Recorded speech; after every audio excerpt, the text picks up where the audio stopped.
इस सत्संग का आदर्श संत गीता प्रेस गोरखपुर ठाकुर सुदर्शन जी की पुस्तक से हम लोग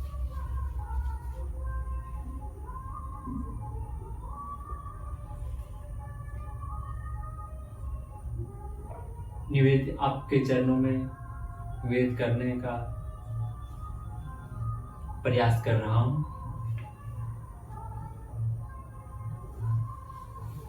तो आज महात्मा तैलंग स्वामी दक्षिण भारत के विजयान ग्राम में विक्रम संवत 1664 के पौष मास में एक संपन्न ब्राह्मण परिवार में सिद्ध राम जी का जन्म हुआ। यही आगे चलकर श्री तैलंग स्वामी के नाम से विख्यात हुई। बहुत थोड़ी अवस्था में शिव राम जी के पिता का देहांत हो गया था। माता ने ही उनका पालन पोषण किया। धार्मिक माता की शिक्षा ने इनमें आध्यात्मिक प्रवृत्ति का बीज डाला और उसे बढ़ाया। शिव राम में बचपन में ही वैराग और अध्यात्म की ओर तीव्र रुचि उत्पन्न हो गई। 48 वर्ष की अवस्था में इनकी माता का भी देहांत हो गया। माता की अंतिम क्रिया करके शिव राम जी फिर घर नहीं गए। जहां माता की देह का अग्नि संस्कार हुआ था वहीं आसन लगाकर बैठ गए। पीछे उसी स्थान पर उनकी कुटी बनी। उस स्थान पर श्री शिव राम जी ने 20 वर्ष कठोर साधना की। इसके बाद किसी महापुरुष की खोज में वहां से बाहर निकले। पुष्कर क्षेत्र में पहुंचकर भगीरथ स्वामी से आपने दीक्षा ली। तभी से आपका नाम तैलंग स्वामी पड़ गया। दीक्षा लेने के 2 वर्ष बाद भगीरथ स्वामी का परलोकवास हो गया। अब तैलंग स्वामी ने तीर्थ यात्रा प्रारंभ की। दक्षिण में रामेश्वर और उत्तर में मानसरोवर, पूर्व में नेपाल, असम और पश्चिम में द्वारका। इस प्रकार पूरे भारत के तीर्थों की यात्रा करके अंत में आप काशी में रहने लगे। श्री तैलंग स्वामी सदा दिगंबर रहते थे। सर्दी, गर्मी और वर्षा सब में वे नंगे ही पड़े रहते थे। उनके ऊपर सर्दी गर्मी का कोई प्रभाव नहीं पड़ता था। वे त्रिकालज्ञ महापुरुष थे। अपने पास आने वालों के प्रश्नों का उत्तर प्रायः उनके बिना कुछ पूछे कहे ही दिया करते थे। एक बार मनुष्यों ने भरी एक नाव गंगा जी में डूब गई। एक बार मनुष्यों से भरी एक नाव गंगा जी में डूब गई। तैलंग स्वामी ने उसे मनुष्यों के साथ अपनी शक्ति से जल से ऊपर निकाला। नंगे रहने के कारण इन्हें एक अंग्रेज अफसर ने हवालात में बंद कर दिया। हवालात का ताला तो बंद ही रहा, किंतु स्वामी जी बाहर टहलते दिखाई पड़े। इस प्रकार के और भी बहुत से चमत्कार इनके विषय में कहे जाते हैं। पौष शुक्ल 11 विक्रम संवत 1944 को 280 वर्ष की अवस्था में आप ब्रह्मलीन हुए। इनके आदेश के अनुसार इनका देह बक्स में बंद करके गंगा जी में छोड़ दिया गया। काशी में दूर दूर से लोग तैलंग स्वामी का दर्शन करने आते थे। सहस्त्रों लोगों ने इनके उपदेश से लाभ उठाया। महात्मा तैलंग स्वामी की शिक्षा। यह शरीर ईश्वर का मंदिर, उसकी शक्ति इसी के अंदर। सच उसे है सचमुच पाना, कठिन इसे बस ब्रह्मस माना।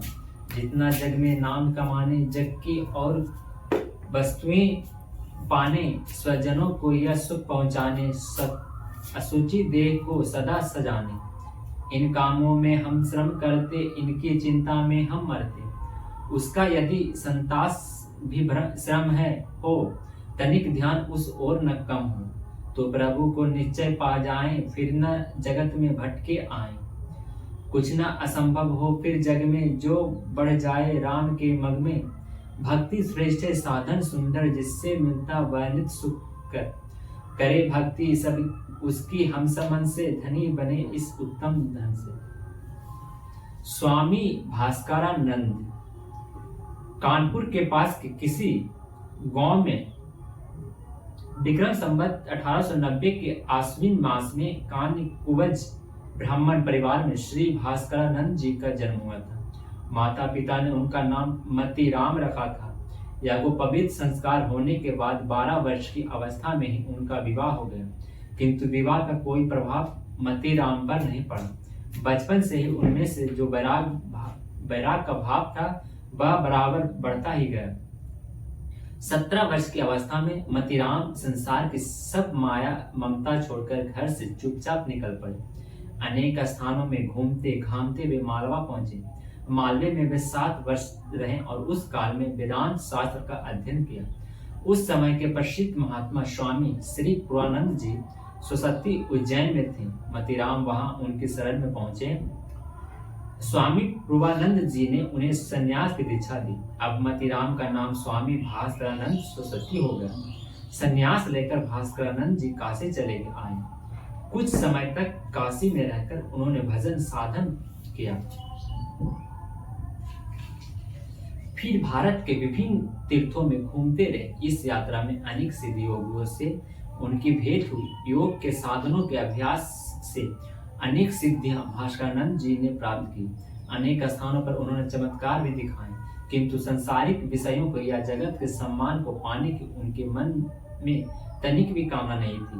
उन्होंने यह समझकर सिद्धियों का प्रदर्शन बंद कर दिया कि इससे जगत के लोगों की भीड़ एकत्रित होती है, मान को मोह बढ़ता और भजन में बाधा पड़ती है। जीवन के अंतिम दिनों में वे दिगंबर ही रहते थे।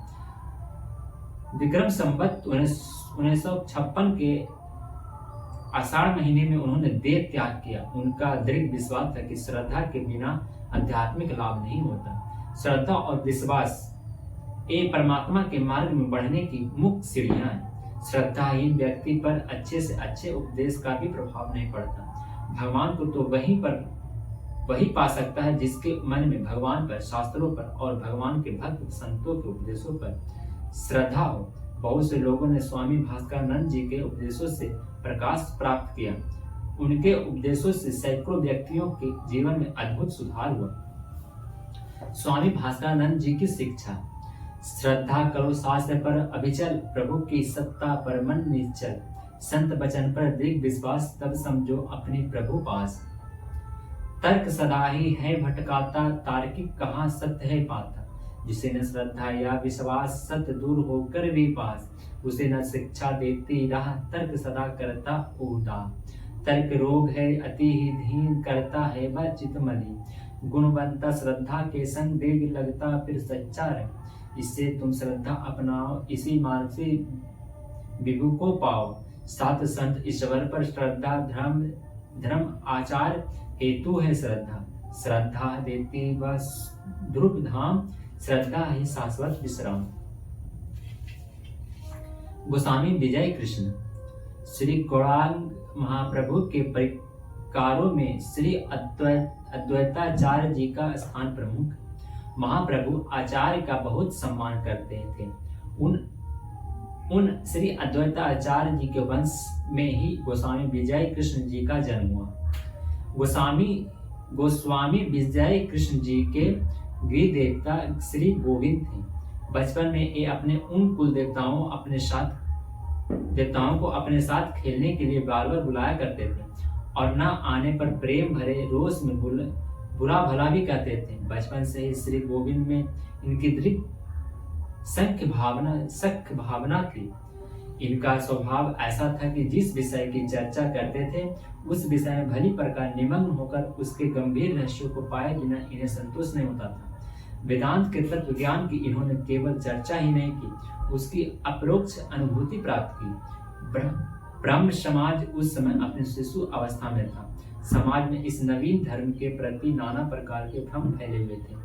प्रारंभ में श्री विजय कृष्ण गोस्वामी जी की इस धर्म में श्रद्धा नहीं थी, किंतु संयोग बस बगुड़ा स्थान में किशोरीनाथ राय की ब्रह्म सभा में सम्मिलित होने पर इनमें उस समाज के प्रति कुछ धर्मपूर्ण धारणा बन गई थी, वह दूर हो गई। फिर से हृदय में भक्ति की धारा बहने लगी। महर्षि देवेंद्र नाथ ठाकुर के ईश्वर भक्ति संबंधी उपदेशों ने इनको बहुत अधिक प्रभावित किया। आगे चलकर ब्रह्म समाज में सत्य की रक्षा का अभाव देखकर इन्हें बड़ा दुख हुआ। उसी समय दक्षिणेश्वर में परमहंस श्री रामकृष्ण जी के प्रभाव से प्रेम भक्ति की गंगा प्रवाहित हो रही थी। श्री विजय कृष्ण जी गोस्वामी दक्षिणेश्वर के संत के समर्पण संपर्क में आए और उनका जीवन उसी प्रकाश से जगमगा उठा।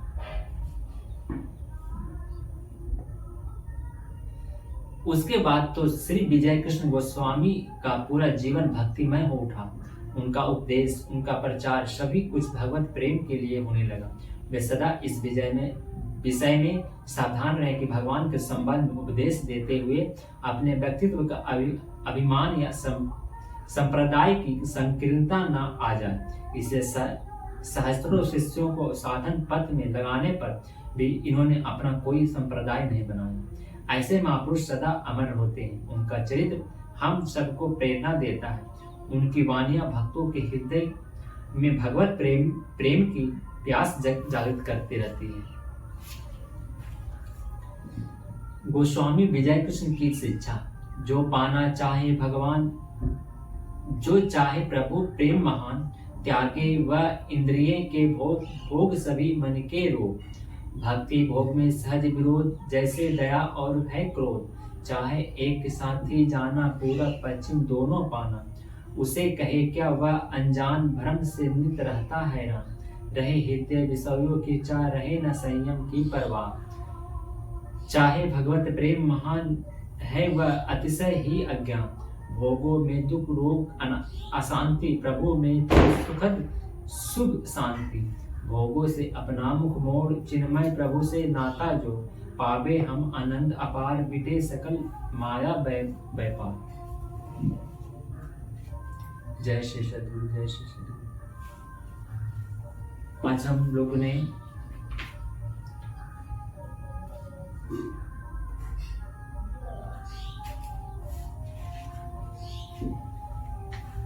इस कर्मपुरा के छोटे से होटल में हम लोगों ने 3 महान संतों की, आदर्श संतों की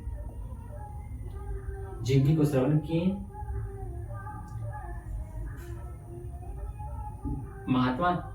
पहला महात्मा तैलंग स्वामी और उनकी शिक्षा, दूसरा स्वामी भास्करानंद जी, उनकी शिक्षा, और तीसरा गोस्वामी विजय कृष्ण जी का। इन 3 महासंतों का हम लोगों ने आदर्श संत में उनके जीवन लीला का चर्चा श्रवण किए। इस एशिया महादेश की इस भारत भूमि में, झारखंड प्रदेश के गुरु माँ की इस कर्मभूमि गिरिडीह में कर्मपुरा के छोटी सी कुटीर में हम लोगों ने इन महान संतों की आदर्श संत जीवन चर्या का, शिक्षा का श्रवण किए।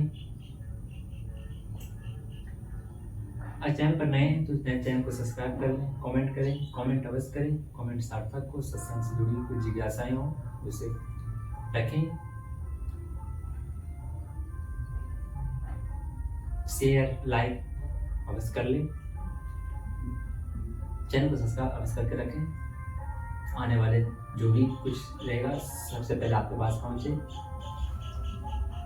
प्रेम हुए सदगुरु कबीर साहिब की जय। अन संतों भक्तों की जय। साहिब बंदी साहिब।